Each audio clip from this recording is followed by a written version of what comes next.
विरासत को आगे बढ़ाना कोई आसान बात नहीं होती है, क्योंकि जिसने संघर्ष किया होता है उसे पता होता है कि कैसे विरासतें संभाली जाती है। लेकिन जिसे बैठे बिठाए सब कुछ मिल जाए, वो उसे संभालना क्या जानेगा। संगठन से लेकर संस्थानों तक यदि सभी को साथ जोड़कर रखना है तो उसकी मूल सोच को जिंदा रखना होता है। लेकिन हिंदू हृदय सम्राट बाला साहेब ठाकरे ने जो विरासत उद्धव ठाकरे को दी थी, हिंदुत्व की उस मूल सोच को उद्धव ठाकरे ने कोई भाव नहीं दिया। परिणाम यह है कि उद्धव ठाकरे से शिवसेना और उसका चुनाव चिन्ह तीर कमान छिन चुका है। चुनाव आयोग ने वास्तविक शिवसेना मुख्यमंत्री एकनाथ शिंदे के समूह को माना है और इसी समूह को वास्तविक शिवसेना का चुनाव चिन्ह तीर और कमान दिया है। उद्धव ठाकरे के कांग्रेस और एनसीपी से गठबंधन करने और उसके बाद उनकी तानाशाही कार्यशैली से परेशान होकर शिवसैनिकों ने विद्रोह कर दिया था।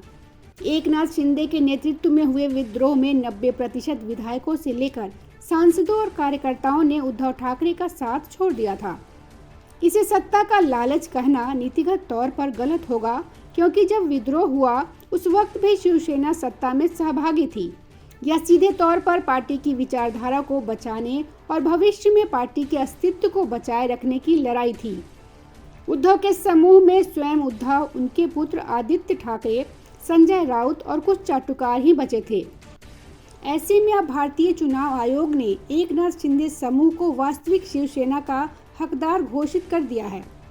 चुनाव आयोग ने एक ऐसा निर्णय किया है जो न केवल परिवारवादी राजनीतिक सोच पर तमाचा है, बल्कि उद्धव के घमंड को भी चूर करने वाला है। एक नेता जो हिंदुओं की हितों की रक्षा करने के नाम पर वोट लेता है, फिर हिंदू विरोधी सोच रखने वाले दलों के साथ गठबंधन करता है और हिंदू संतों से लेकर पूर्व सैनिकों के साथ हो रहे अत्याचारों के विरुद्ध कोई कार्रवाई केवल इसलिए नहीं करता है क्योंकि उसकी मुख्य चिंता सीएम की कुर्सी को बचाने की है।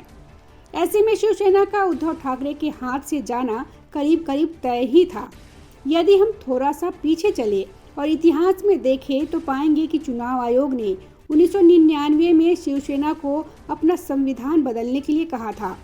उस वक्त इस बात पर बाला साहेब काफी गुस्सा भी हुए थे, लेकिन बाद में उन्होंने इस बात को मान लिया।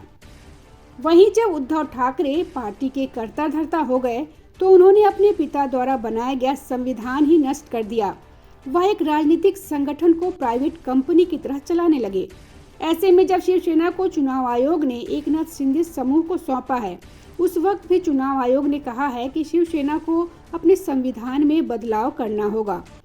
अब चुनाव आयोग के निर्णय के बाद एक बात तो तय है कि उद्धव ठाकरे के हाथ कांग्रेस और राष्ट्रवादी कांग्रेस के साथ गठबंधन करने से कुछ भी हाथ नहीं लगा। पहले उन्हें सत्ता से हाथ धोना पड़ा और अब पार्टी भी उनके हाथों से निकल गई।